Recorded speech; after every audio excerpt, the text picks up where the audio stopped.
এই বিষয়ে যদি কোথাও কোনো কটূক্তি, বঞ্চনা, তিরস্কার বা আক্রান্ত হয়, ইসলামের কোনো বিষয় আক্রান্ত হয়, পরিষ্কার বলছি, ওলামায়ে কেরাম এটা বিশ্বাসও করেন। বড় কারাগার, ছোট কারাগার, ছোট কারাগার থেকে বড় কারাগার, প্রয়োজনে আবারও একত্রিত হয়ে সবাই মিলে ছোট কারাগারকে পরিপূর্ণ করে দিতে হবে। মনোবল হারাবার কিছুই নাই। এই ধরনের পর্ব অতীতেও গেছে, হয়তো বা যাবে। আল্লাহ তাবারক ওয়া তাআলা দ্বীনের জন্য যাকে কবুল করবেন তার দ্বারা এই ত্যাগের প্রতিজ্ঞা দিবেন। আল্লাহ তাবারক ওয়া তাআলা যেন ওলামায়ে কেরামের মেহনতকে, ত্যাগের প্রতিজ্ঞা, কুরবানিকে কবুল করে দেন। আমিন। ওয়া মা তাওফীকি ইল্লা বিল্লাহ ওয়া আলাইহি। এই মুহূর্তে বক্তব্য রাখার জন্য অনুরোধ করছি হেফাজতে ইসলাম বাংলাদেশের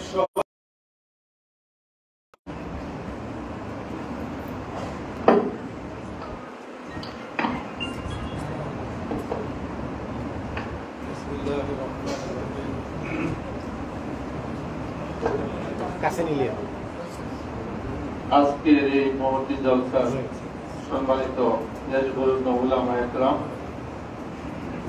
বিশেষত সত্যতামুক্ত আমাদের অত্যন্ত প্রাণপ্রিয় নেতা আল্লামা মাহমুদুল হক সাহেব, এখানে দীর্ঘদিন কারাভোগকারী অনেক নির্যাতিত নেতা আরো রয়েছেন, নাম বলা যাবে না, অনেক নেতা রয়েছে। মূলত 2021 সালটা ছিল বাংলাদেশের শীর্ষ উলামায়ে কেরামের সকলের জবানকে বন্ধ করে দেওয়ার জন্য একটা সুপরিকল্পিত ষড়যন্ত্র। তারা দ্বীন এবং ইসলাম এবং উলামায়ে কেরাম এবং এই দেশের সাধারণ জনগণের পক্ষে যারা কথা বলে তাদের সবার কণ্ঠকে স্তব্ধ করে দেওয়ার জন্য। আমি এক সময় দীর্ঘদিন কারাগারে ছিলাম, যে ওইখানে আল্লাহর সাথে একটা সম্পর্ক তাদের তৈরি হয়। এই সম্পর্কের কারণে যে শক্তি তৈরি হয়েছে, আশা করি এই শক্তিকে প্রতিরোধ করার মতো কোন ক্ষমতা এই বাংলাদেশের কারণে। আমরা সবাইকে ওয়াস্তাঈনু বিস-সাবরি ওয়াস-সালাহ, অত্যন্ত ধৈর্যের সাথে এবং আল্লাহর শুকরিয়ার মাধ্যমে আমরা যেন আমাদের এই শক্তিকে অটুট রাখতে পারি, বাংলাদেশের মানুষের মুক্তি পাওয়ার জন্য যাতে আমাদের রাহবররা আমাদের পক্ষে কাজ করতে পারেন, সেই তৌফিক এবং প্রত্যাশা আল্লাহর কাছে কামনা করে আমার বক্তব্য শেষ করছি। আল্লাহ হাফেজ। এই পর্যায়ে বক্তব্য রাখার জন্য অনুরোধ করছি হেফাজতে ইসলাম বাংলাদেশের যুগ্ম মহাসচিব হযরত মাওলানা আজিজুল হক ইসলামাবাদ।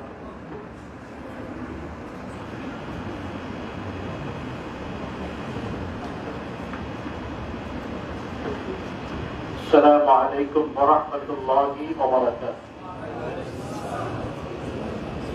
আমাদের সকলের হৃদয়ের স্পন্দন, এদেশের বঙ্গবহিত জনতা লিডার হযরত মাওলানা মাহমুদুল হক দামাত বারকাতুহুল্লাহ কারামুক্তি উপলক্ষে আয়োজিত আজকের এই মহতী অনুষ্ঠানের সম্মানিত উলামায়ে কেরাম, কারা নির্যাতিত নেতৃবৃন্দ, সমাবেত তালেবের ভাইয়েরা, আমি মনে করেছিলাম 3 বছর কারাগারে থেকে শারীরিক মানসিকভাবে হয়তো আমাদের লিডার কোন দিক দিয়ে দুর্বল হয়েছে, কিন্তু ওনার বক্তৃতা প্রমাণ করেছে উনি আজ থেকে আরো 1000 গুণ বেশি শক্তি, ইমানি শক্তি, শারীরিক শক্তি নিয়ে বের হয়েছে। আমি সবার আগে আমি বন্দী হয়েছিলাম। আমি একটা কথা স্পষ্ট করি, একটা অশুভ শক্তি এদেশের ওলামায়ে কেরামের চরিত্র হরণ করার জন্য রাষ্ট্রের বেতনভুক্ত কর্মচারী হয়ে তারা ষড়যন্ত্র করেছেন, এবং এটা আমি যেহেতু সবার আগে অ্যারেস্ট হয়েছি ডিবি অফিসে, আমার নিজের চোখে দেখেছি। এটা হলো চরিত্র হরণ করে মানুষের সামনে আলেমদের কলঙ্কিত করা। মানুষ যেন ওলামায়ে কেরামের আহ্বানে সাড়া না দেয় সেই ব্যবস্থা তারা করতে চেয়েছিলেন। জেলে দেওয়ার পর আল্লামা মামুনুল হক অন্যান্য ওলামায়ে কেরাম যে পরিমাণ মানুষের হৃদয়ে ছিল না, তার চাইতে কোটিগুণ বেশি তাদের হৃদয়ে তাদের মহব্বতার ভালোবাসা সৃষ্টি হয়েছে। সেটাই প্রমাণ। গতকালকে রাত্রে যা হয়েছে আমি মনে করি বিজ্ঞানী বিল্লাহ আল্লাহ তাআলা করে দিয়েছেন। আজকে দুপুরে যা হয়েছে তার গতকাল থেকে 1000 গুণ বেশি প্রভাব বিস্তার করেছে দেশে। সুতরাং আপনাদের ক্ষেত্রে আরোজ করবো, উনি আজকে দুটা মেসেজ দিয়েছেন। একটা হলো সমস্ত ছোটখাটো ইখতিলাফ বলে আমাদেরকে ঐক্যবদ্ধ হতে হবে।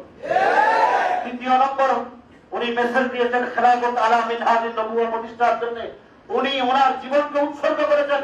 যারা এখানে এসেছেন, আমি আপনাদের কাছ থেকে ওয়াদা নিতে চাই, ওনার সাথে আমরা আমাদের জীবনকে উৎসর্গ করবো। ইনশাআল্লাহ, ইনশাআল্লাহ।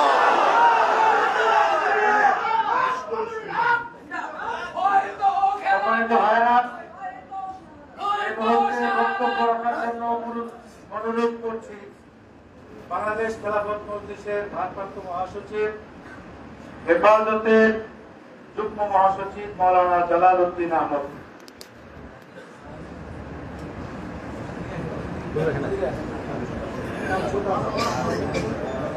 আসসালামু আলাইকুম ওয়া রাহমাতুল্লাহি ওয়া বারাকাতুহু।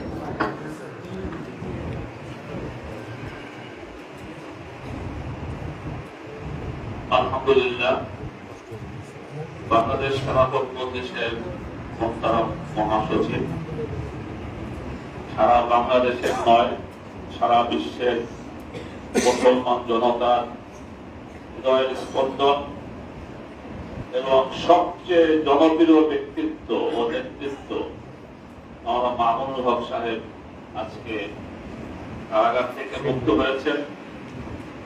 তো আমি কথা লম্বা করব না। আমি আমাদের দলের পক্ষ থেকে যারা আজকে এখানে এসেছেন, আমি সকল ওলামায়ে কেরাম মেহমানদেরকে শুকরিয়া আদায় করি। আপনারা মামুন ভাইয়ের মুক্তির জন্য রাজপথে অনেক সক্রিয় ছিলেন। আপনাদের বক্তব্য অনেক সাধারণ এবং কঠোর ছিল। এই জন্য আপনারা অনেক মেহনত পরিশ্রম করেছেন এবং আজকে সকলে এসেছেন। আমি সবাই ধন্যবাদ জানিয়ে বক্তব্য শেষ করছি। খোদা হাফেজ। মুফতি শরাফত ভাই সামনে থেকে দয়া করে দেখি। নির্যাতিত আলেম, বাংলাদেশ খেলাফত মজলিসের যুগ্ম মহাসচিব মুফতি শরাফত হোসেন ভাই এই পর্যায়ে আমাদের সামনে বক্তব্য রাখবেন শাইখুল হাদিস পরিষদের সম্মানিত সভাপতি, জমিয়তে উলামা ইসলাম বাংলাদেশের যুগ্ম মহাসচিব জনাব হযরত মাওলানা তাফাজ্জুল হক আজিম।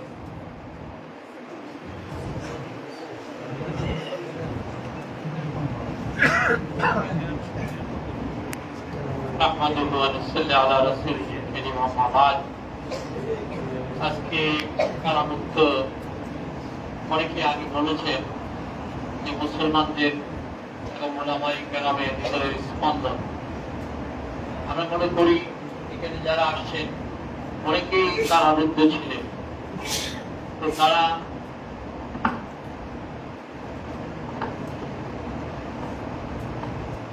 ক্রমান্বয়ে বের হয়ে আসছেন, আর ক্রমান্বয়ে এই জাতির মুক্তির পথ এক ধাপ করে আগিয়েছে।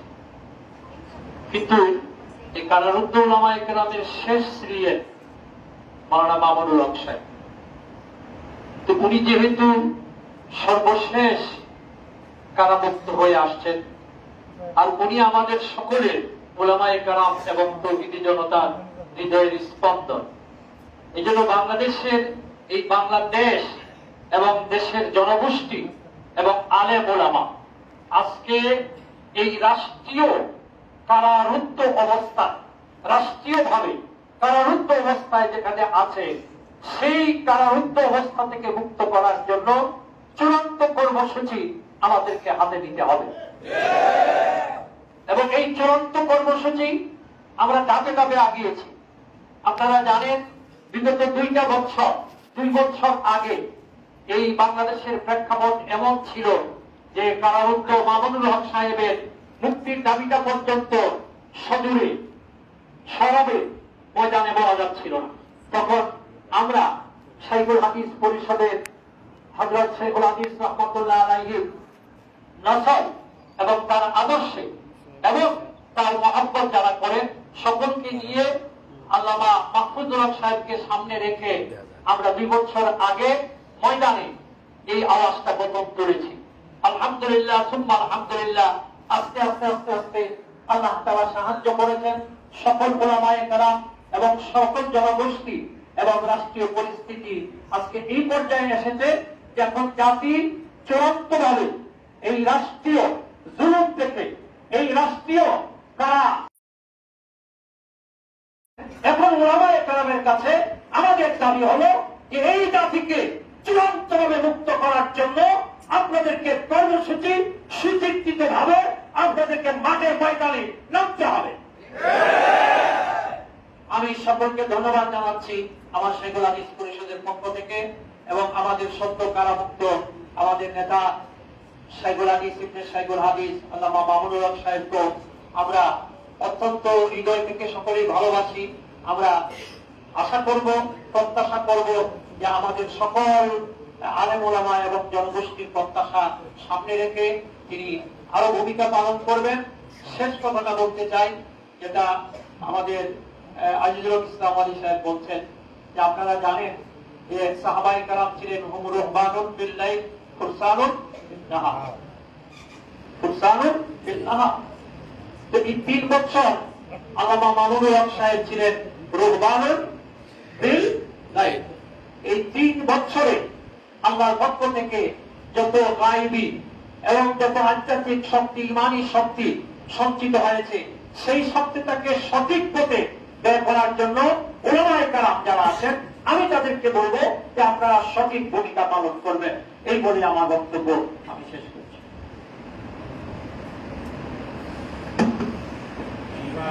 আবারও মাযারাত পেশ করছি। অনেক গুরুত্বপূর্ণ ব্যক্তিবর্গ নেতৃবৃন্দ আছেন, সময়ের কারণে দেওয়া যাচ্ছে না। মাগরিবের আগেই মাকবারা জিয়ারতের প্রোগ্রাম শেষ করতে হবে। আরো অনেক ভাই আনুষ্ঠানিক দেখা করার জন্য, সংবর্ধনা দেওয়ার জন্য আসছেন। সবগুলো কাজই করতে হবে। এই কারণে অনেককেই আন্তরিক ইচ্ছা থাকা সত্ত্বেও বক্তব্য দেওয়ার সুযোগ দিতে পারছি না।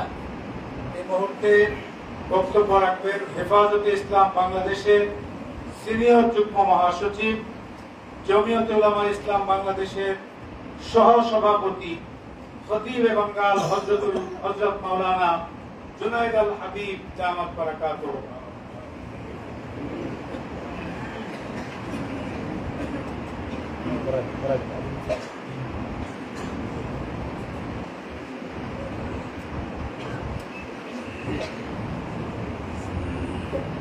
نحمده ونصلي على رسوله الكريم أما بعد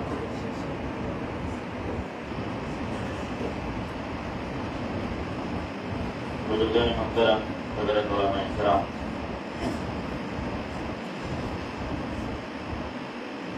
দীর্ঘ 3 বছর 12 দিন পরে আমরা মাওলানা মামুনুল হক দামাত বারাকাতুহু আমাদের আমরা অত্যন্ত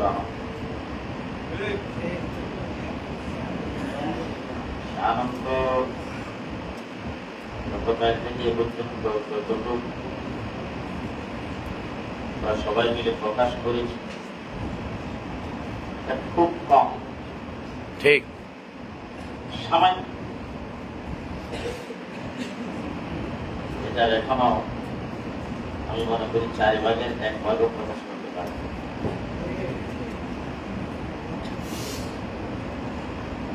আপনারা যারা এখানে উপস্থিত হয়েছেন, যারা গ্রেফতার হন নাই,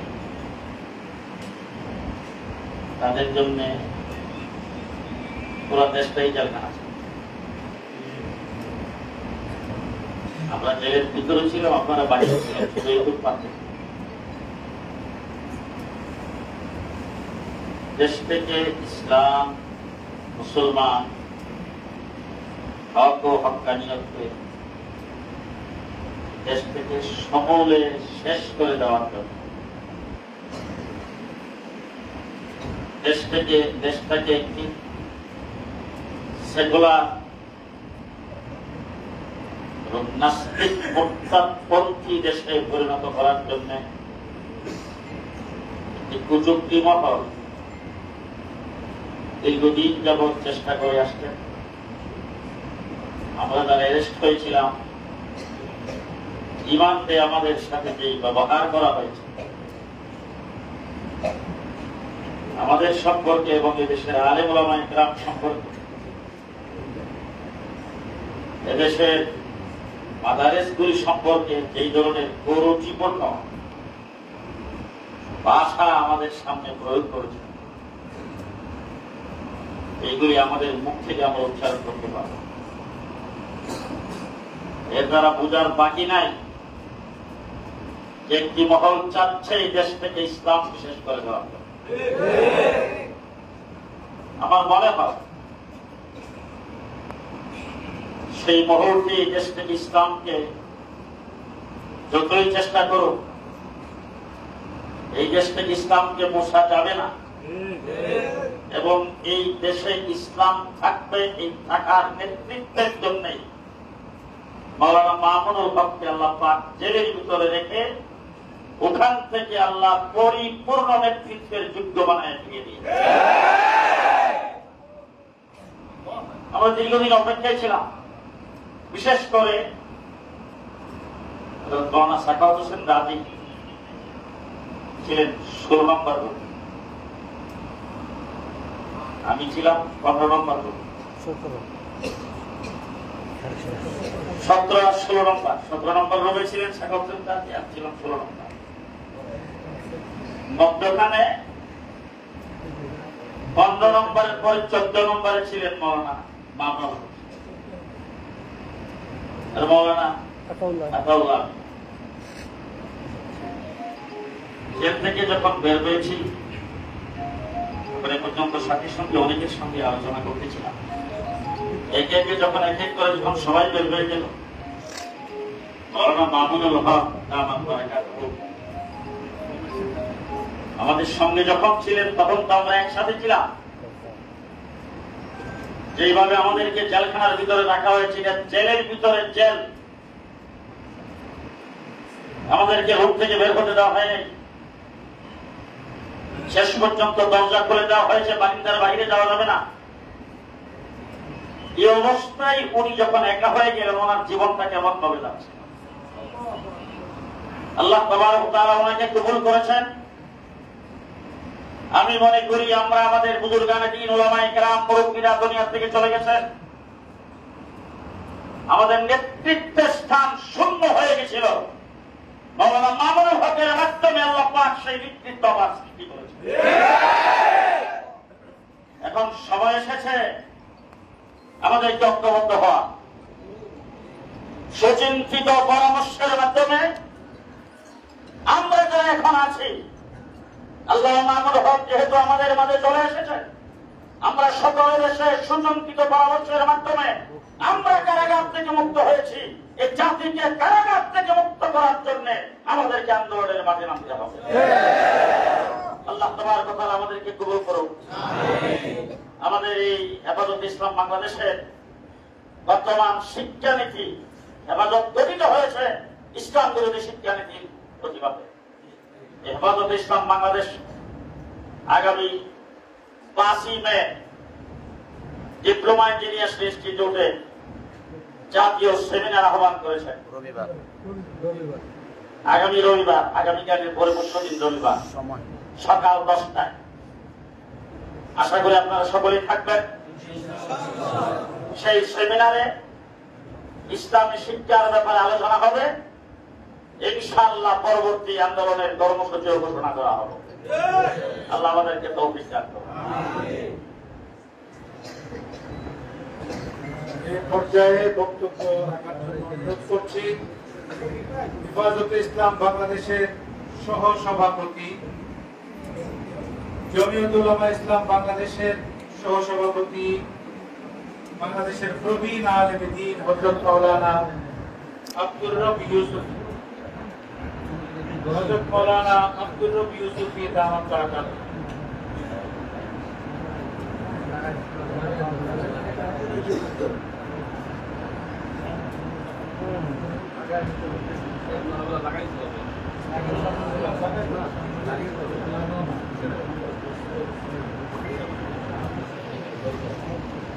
السلام عليكم ورحمة الله. أعوذ بالله من الشيطان الرجيم. أحسب الناس أن يقولوا آمنا وهم لا يفتنون. صدق الله العظيم. মৌলানা মাহমুদুল হক সাহেব সহ আমাদের যুবক আলেমদের একটা বড় জমাত দীর্ঘদিন জেল খেতে কষ্ট করে বের হয়ে এসেছেন। সর্বশেষ মাহমুদুল হক সাহেব এসেছেন। দিনের জন্য আমরা কাজ করব, আর জেল জুলুম বিপদ আপদ আসবে না। তাহলে বোঝা গেল এটা দিনের কাজ আমাদের সঠিক মানহাজে নাহাজে চলছে না। আল্লাহর ঘোষণা আহসিবান নাস আন ইয়াকুলু আমান্না ওয়া হুম লা ইফতানুন। তোমরা আমান্না বলবে আর তোমাদের জন্য ফিতনা পরীক্ষা আসবে না। আল্লাহর ঘোষণা, পরীক্ষা ছাড়া হতে পারে না। দিনের বিরুদ্ধে, দেশের বিরুদ্ধে ষড়যন্ত্র চলছে, অতীতে ছিল, এখনো চলছে, সামনেও চলবে। এই ষড়যন্ত্রের মোকাবিলা করে সামনে অগ্রসর হতে হবে। ফরিদপুরের মধুকারীতে যে দুই ভাই শাহাদত বরণ করলো, এটা কাকতালীয় কোনো ঘটনা নয়। দূর থেকে রিমোট কন্ট্রোলের মাধ্যমে এই ঘটনা ঘটানো হয়েছে।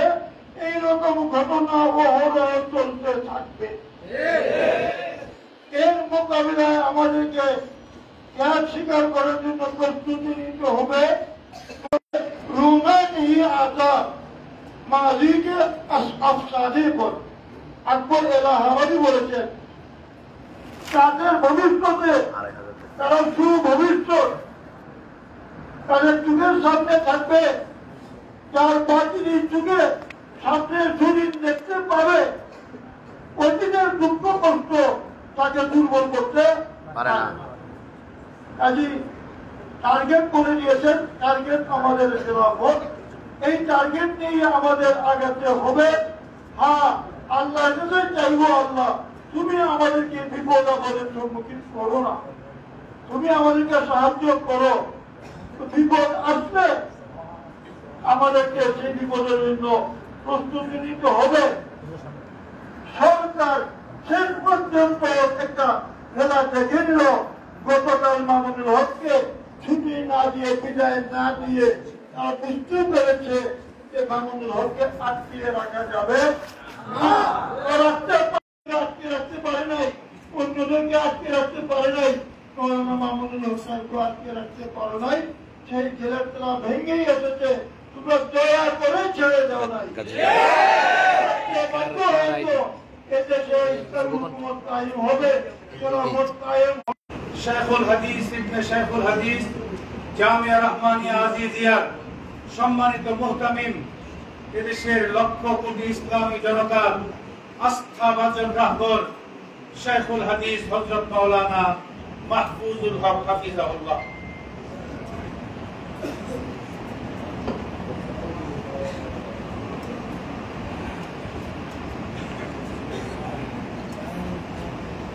الحمد لله رب الذين خلوا من قبلكم إلى آخر الآية صدق الله العظيم.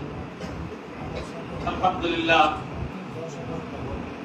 মাওলানা মাহমুদুল হক আপনাদের সকলের আন্তরিকতাপূর্ণ সহযোগিতা, সকলের হৃদয় থেকে আল্লাহর কাছে দোয়া দরখাস্ত এবং সামর্থ্যের আলোকে রাজ ময়দানে ভূমিকা পালন, সবকিছুর মধ্য দিয়ে আল্লাহ রাব্বুল আলামিন আজকে আমাদের মাঝে ফিরিয়ে দিয়েছেন। কুমরায় আছেন, আমি আছি, এরপরে চতুর্থ মাওলানা মামুনুল হক, এরপরে সর্বশেষ আমাদের ছোট ভাই মাসুদুল হক, ভাগিনা ভাতিজা অনেকে এখানে আছেন। আমি গোটা পরিবারের পক্ষ থেকে এক নম্বরে আল্লাহর দরবারে শুকরগুজারি আদায় করছি যে আল্লাহ রাব্বুল আলামিন আজ থেকে 3 বছর আগের সেই সময়টা যদি আমরা একটু ভাবি, তাইলে আসলে স্থির থাকা যায় না। ঠিক, মানে চতুর্মুখী না, মানে আরো কোনো থাকলে দিক চতুর্মুখীর থেকে আরো বেশি নানা প্রতিকূলতার মধ্যে আমরা পড়ে গিয়েছিলাম। কিন্তু আল্লাহ রাব্বুল আলামিন তার কুদরতি নুসরত দ্বারা, তার কুদরতের দ্বারা ওই সব প্রতিকূলতার মধ্যেও আল্লাহ তাআলা আমাদেরকে আল্লাহর দ্বীনের পথে আল্লাহ তাআলা ইস্তেকামতের সাথে থাকার তৌফিক দিয়েছিলেন। এবং সেই ক্ষেত্রে আমি মনে করি আপনাদের সকলের দোয়া এবং সহযোগিতা। আজকে অনেকেই জেলে বন্দী ছিলেন, 1 বছর, 2 বছর, 2.5 বছর, 3 বছর। আল্লাহ তাআলা একে একে সবাইকে আমাদের মাঝে ফিরিয়ে দিয়েছেন। আমি সকলেরই এর মধ্যে কম বেশি সহযোগিতা আছে। পরিবারের পক্ষ থেকে আপনাদের সকলের আন্তরিক শুকরিয়া জ্ঞাপন করছি এবং আপনাদেরকে মোবারকবাদ জানাচ্ছি। এবং আজকে এখানে সকলেই যে এক কথায় আমরা ব্যক্ত করেছি যে আমাদেরকে ঐক্যবদ্ধ হয়ে আগামী দিনে সুচিন্তিত সুপরিকল্পিত কর্মসূচির মধ্য দিয়ে আমাদের মাকসাদ পরে আমাদেরকে এগিয়ে যেতে হবে। তবে এই ক্ষেত্রে আমি সকলকে, যারা আলহামদুলিল্লাহ যারা এই ময়দানে বেশি কোরবানি করেছেন, তারা প্রায় সবাই এখানে উপস্থিত আছেন, যে আমাদের এই কোরবানি আমরা তো মনে করি আল্লাহ দ্বীনের পথে ইস্তেকামতের সাথে থাকা, দ্বীনের পক্ষে বলিষ্ঠ ভূমিকা পালন করা, এর জন্যই আমাদেরকে এই পরিণতির মুখোমুখি আমাদেরকে হতে হয়েছে। আমাদের এই কাজটা যেন আমাদের পরবর্তী কার্যক্রমের মাধ্যমে আমাদের আগের এই কোরবানিটা এটা যেন নষ্ট না হয়ে যায়, আল্লাহর কাছে যেন এটা কবুল হয় এবং দ্বীনের জন্য এই কোরবানির বদৌলতে আল্লাহ তাআলা আগামী দিনে যেন দ্বীনের বিজয়ের পথে আমাদেরকে আরো সুদৃঢ়ভাবে এগিয়ে যাওয়ার আল্লাহ তাআলা তৌফিক দান করেন। সেজন্য আমাদের সবাইকে আল্লাহর কাছে দোয়াও করতে হবে। আর এগিয়ে যেতে হলে আমাদের এই কার্যক্রমের ক্ষেত্রে একদিকে ইখলাস লিল্লাহিয়া, আরেকদিকে ভারসাম্যপূর্ণ পরামর্শ ভিত্তিক সুপরিকল্পিত সুচিন্তিত সুদূর প্রসারী পরিকল্পনা নিয়ে আমাদেরকে এগোতে হবে। আমরা তাৎক্ষণিক একটা কোনো কিছু দ্বারা প্রভাবিত হয়ে আমরা যদি শুধু পথ চলি আমরা, তাহলে দেখা যাবে আমরা মঞ্জিলে মসজিদ পানে আমরা বেশি দূর এগোতে পারবো না। এই জন্য আমাদেরকে খুব অত্যন্ত বিচক্ষণতার সাথে ভারসাম্যপূর্ণ ভাবে পরিস্থিতি, আমরা অবশ্যই আমাদের পূর্বসূরীদের কথা আমরা স্মরণ করি। পূর্বসূরীরা ছিলেন আমাদের থেকে অনেক বেশি রুহানি শক্তি সম্পন্ন, অনেক বেশি মুখলেস, কিন্তু আজকে আমাদের সেই দিক থেকে দুর্বলতা, অথচ পরিস্থিতি তাদের চাইতে আমাদের উপরে আরো বেশি কঠিন। এই দুইটা জিনিস যদি আমরা আমাদের সামনে রাখতে পারি, তাহলে আমাদের কর্মপন্থা কি হবে, আমাদের মধ্যে কতটা সুদৃঢ় ঐক্য আমাদেরকে গড়ে তোলা দরকার, এই বিষয়টা আমাদের মধ্যে বিবেচনা করা আমাদের জন্য সহজ হবে। আমি এখানে উপস্থিত আমরা যারা আছি কর্মী, আর যারা আমাদের সামনে নেতৃবৃন্দ আছেন, এখন আর শাইখুল হাদিস আল্লামা আজিজুল হক, মুফতি বজলুল্লাহ আমিনী, হযরত মাওলানা নূর হোসেন কাসিমি, এই সকল মুরব্বীরা আর আমাদের মাঝে আসবেন না। সারা দেশে তো ঘুরতে হচ্ছে, মনে হচ্ছে যেমন এখন এই যারা আছেন ইনারাই অতএব দ্বীনের প্রয়োজনীয় ব্যবস্থা ইনাদের উপরই বর্তায়। অতএব ইনাদের এক একটা পদক্ষেপ, এক একটা কর্মকাণ্ড, এক একটা বক্তব্য, এক একটা কর্মসূচি, এটার উপরে দ্বীনের সফলতা আর দ্বীনের সফলতার পর যুক্ত হওয়া সবটাই নির্ভর করে এর উপরে। এই জন্য আমরা আগামী দিনে আরো অনেক বেশি ভারসাম্যপূর্ণ, মুতাদিল, ইফরাত তাফরীতের মাঝামাঝি এবং পরামর্শ ভিত্তিক ঐক্যবদ্ধ সুদূর প্রসারী আমরা কার্যক্রমে দিকে মনোযোগী হব। আল্লাহ রাব্বুল আলামিন সকলকে তৌফিক দান করুন। আমি সকলকে আবারও যে মুক্তির জন্য আপনারা আপনাদের সামর্থ্যের আলোকে দোয়া করেছেন, সহযোগিতা করেছেন, সংগ্রামে মাঠে ময়দানে ভূমিকা পালন করেছেন, আজকে আবার আপনারা শুভেচ্ছা এবং 14 মাস হযরতুল আল্লাহ মামুনুল হক সাহেবের সাথে একই রুমে ছিলেন। যে কারণে রাত্রি দিন 24 ঘন্টা তাকে দেখার সুযোগ আমার হয়েছে। আমি আপনাদের সামনে বিস্তারিত বলবো না। জেলখানায় বসে বসে আগামী দিনের ইসলাম বাংলাদেশে কিভাবে টিকিয়ে রাখতে হবে, ইসলামকে এদেশে কিভাবে প্রতিষ্ঠা করতে হবে, তার জন্য অনেক প্ল্যান পরিকল্পনা আল্লামা মামুনুল হক জেলখানায় বসে করেছেন। আমি বিভিন্ন সময় বলেছি, আগুনে পুরালে সোনা খাঁটি হয়। মাওলানা মামুনুল হক সাহেব জেলখানায় যে রিয়াজত মুজাহাদা করেছেন, তিনি আগুনে পুড়িয়ে একজন খাঁটি সোনার মানুষ হয়ে এদেশে নেতৃত্ব দেওয়ার জন্য যোগ্য নেতা হিসেবে তিনি বাংলাদেশে এসেছেন।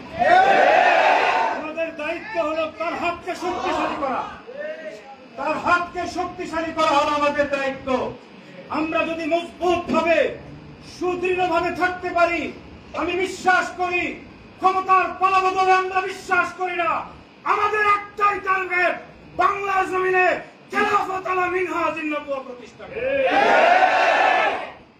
এই মুহূর্তে সেই সংবর্ধিত ব্যক্তি, কাঙ্ক্ষিত ব্যক্তি, আজকে মুক্তিপ্রাপ্ত আগামী দিনের রাহবার হযরতুল আল্লাম শাইখুল হাদিস ইবনে শাইখুল হাদিস হযরত মাওলানা মামুনুল হক হাফিজাহুল্লাহকে বক্তব্য দেওয়ার অনুরোধ করছি।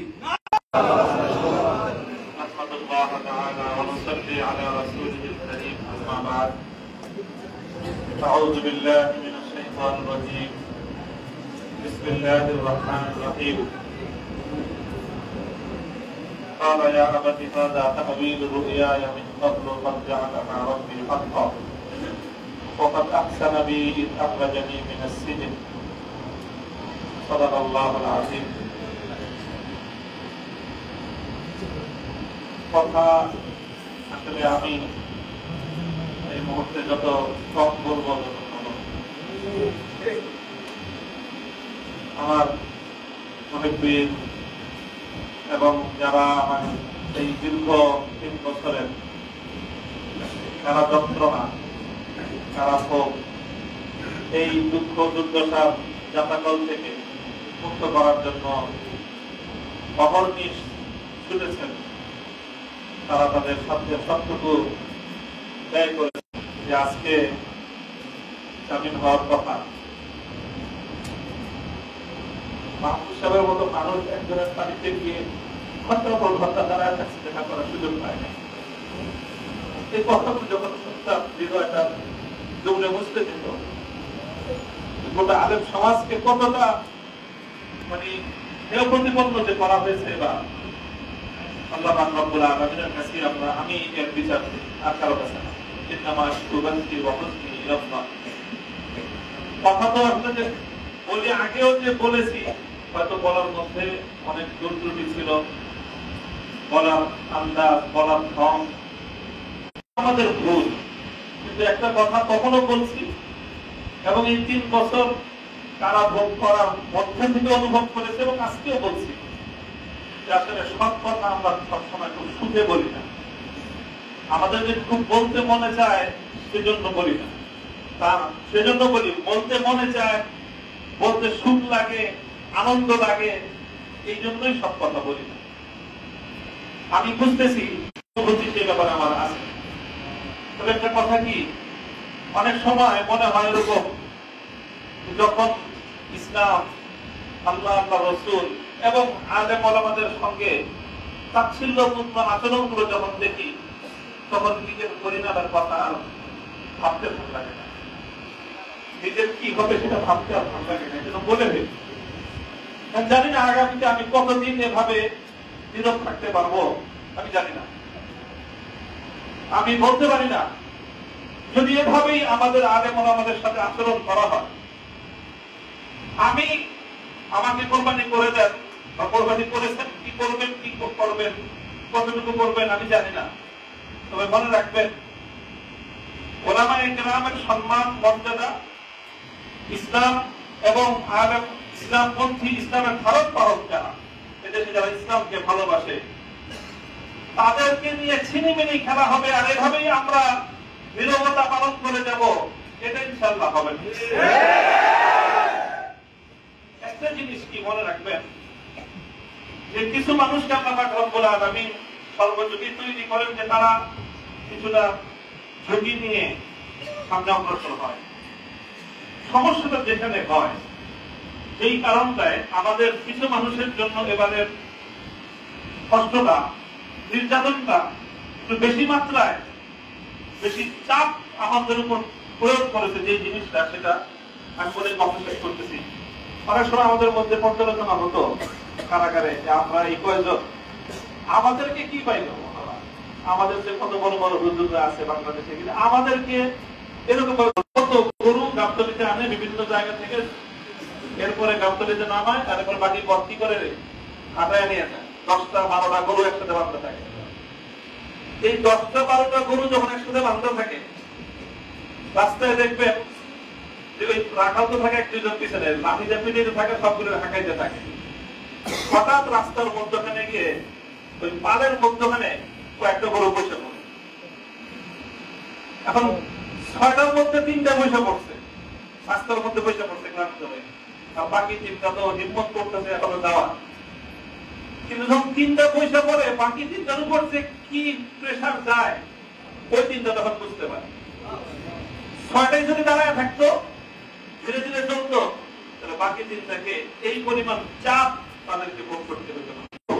নিরাপত্তার কথা আমি চিন্তা করি না তা না, আমিও যদি আগে থেকে বুঝতে পারতাম যে আমাকে এরকম ভাবে তারা চাপে ফেলবে, হয়তো আমি আরো আগে আরো ভয় পেতাম। আমি যে ভয় পাই নাই তা না, আমি যে 3 বছরের এই কষ্টে যে আমি একদম খুব সাহসের সাথে মোকাবেলা করেছি, সেই কথা আমি বলবো না, সে কথা বলার অবকাশ নেই। তবে একটা কথা এটা মনে রাখবে যে এই বাড়তি প্রেশারের কারণ হলো আমাদের মধ্যকার ওই যে 3 জন বসে পড়ছে রাস্তায়, এই জন্য বাকি যে 3 জন দাঁড়ায় আছে, ওই 3 জনের উপর তাদের 3 জনের খড়গও পড়ছে। যে 3 জন বসে পড়ছে, ওই 3 জনের খড়গও পড়ছে, বাকি সবগুলোর খরচ পড়ছে।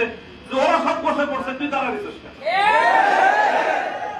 এটা হলো সমস্যা।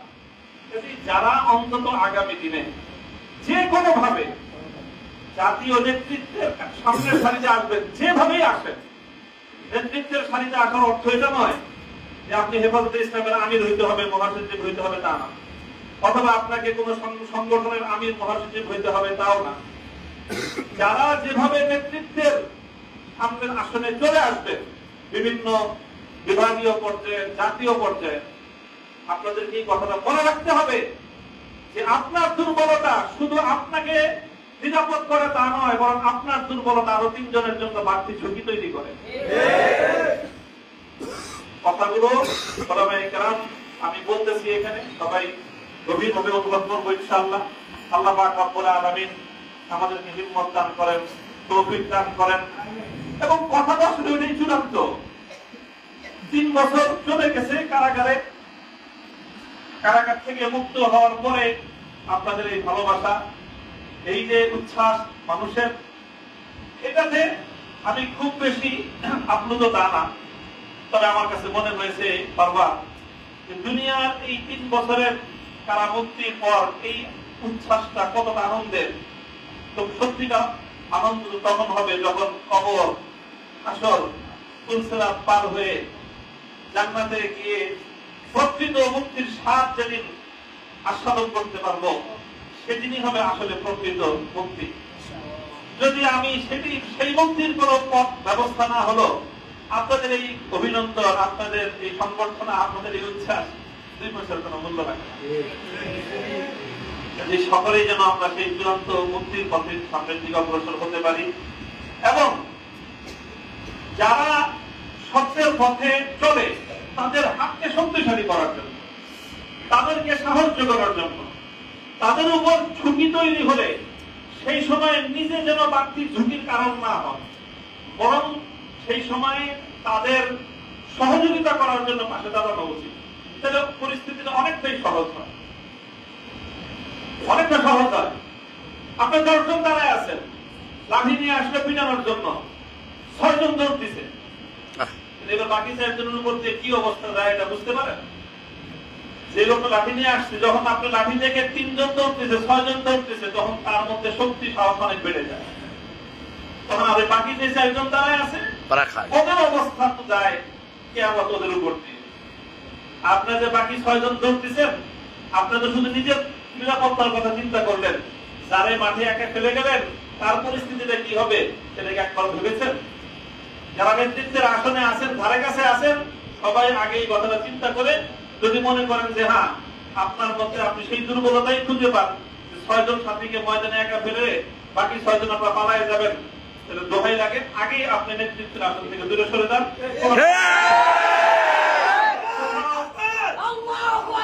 কোথাও অনেক দিনই খেদমতের অনেক রাস্তা আছে, আপনি ইসলাহ নফসের জন্য খানকা করেন, আমরা ইনশাআল্লাহ আপনাদের থেকে বাইরে আপনি আরো অনেকগুলো খেদমতের ময়দান আছে।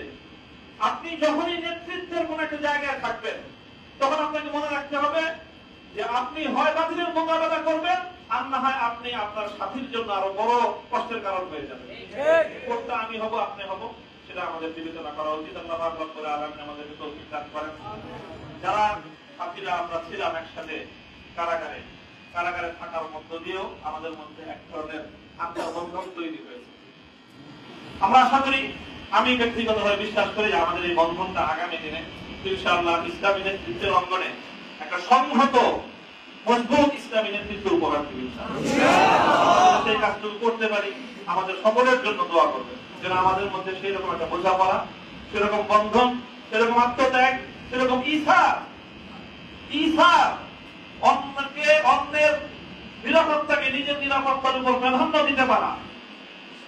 আবার বলছি, অন্যের নিরাপত্তাকে নিজের নিরাপত্তার উপর যতদিন পর্যন্ত আমি প্রাধান্য দিতে না পারবো, ইসলামী নেতৃত্বের ধারে কাছে থাকার কোন সুযোগ এবং কোন বৈধতা আমার নাই।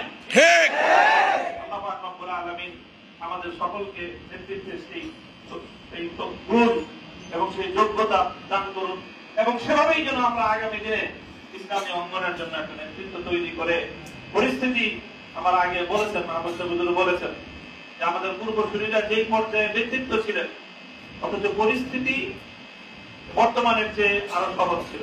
আর সেই তুলনায় এখন আমাদের রুহানিয়াতের যে অবস্থান, আধ্যাত্মিক যে অবস্থান, আর সেই তুলনায় পরিস্থিতির যে ভয়াবহতা আমাদের জন্য পরিস্থিতি অনেক জটিল করে দিয়েছে। এই সময়ে আমরা কেউ যদি একটু দুর্বলতা প্রদর্শন করি, বাকি অন্যদের জন্য সেটা অনেক বড় বেশি কঠিন পরিস্থিতি তৈরি করে দেয়। আল্লাহ রাব্বুল আলামিন আমাদের সকলকে তৌফিক দান করুন।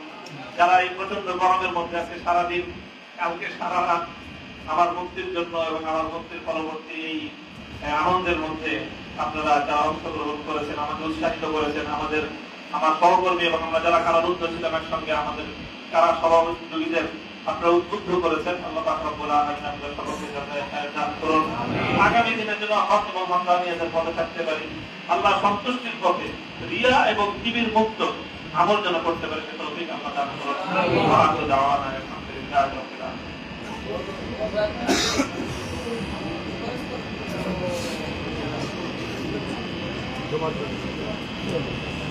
اللهم صل على محمد وعلى آل محمد كما صليت على إبراهيم وعلى آل إبراهيم إنك حميد مجيد. اللهم صل على محمد وعلى آل محمد. ربنا آتنا في الدنيا حسنة وفي الآخرة حسنة وقنا عذاب النار. ربنا ظلمنا أنفسنا وإن لم تغفر لنا وترحمنا لنكونن من الخاسرين. আল্লাহ ইলাহা আলামিন রাব্বুল আলামিন জাতি সম্পর্কে বিস্তারিত ফয়সালা করেন। আল্লাহ জাতির উলামায়ে কেরামকে সহিভাবে সহি মানহাজের উপর জাতিকে আল্লাহ এই জমিনকে আপনি ইসলামের জন্য কবুল করেন। নিরাপত্তা সহযোগিতার জাত আল্লাহ এখানে করতে আল্লাহ আপনার দোয়া আপনি কবুল করুন। হাদিস আল্লাহ হাদিস মাধ্যম আল্লাহ মহান কথা আছেন Allah akan berjaya untuk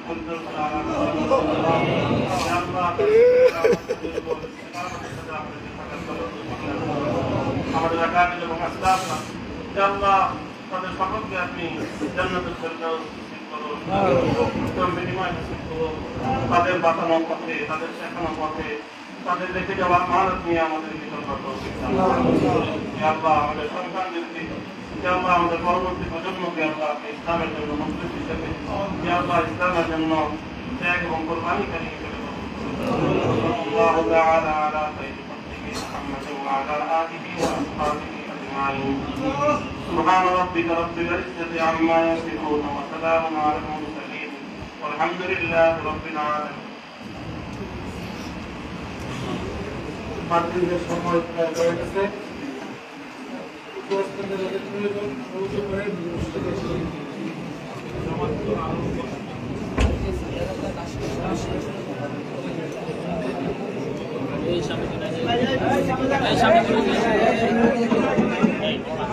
সামনে আসি আমরা মাগরিবের সময় কাছে আসছি ইনশাআল্লাহ মাগরিবের পরে এদিকে যান না করোনার সাথে বিদায় নিয়ে যাওয়ার সুযোগ করে দেন অন্যান্য আমরা যারা এলাকাবাসী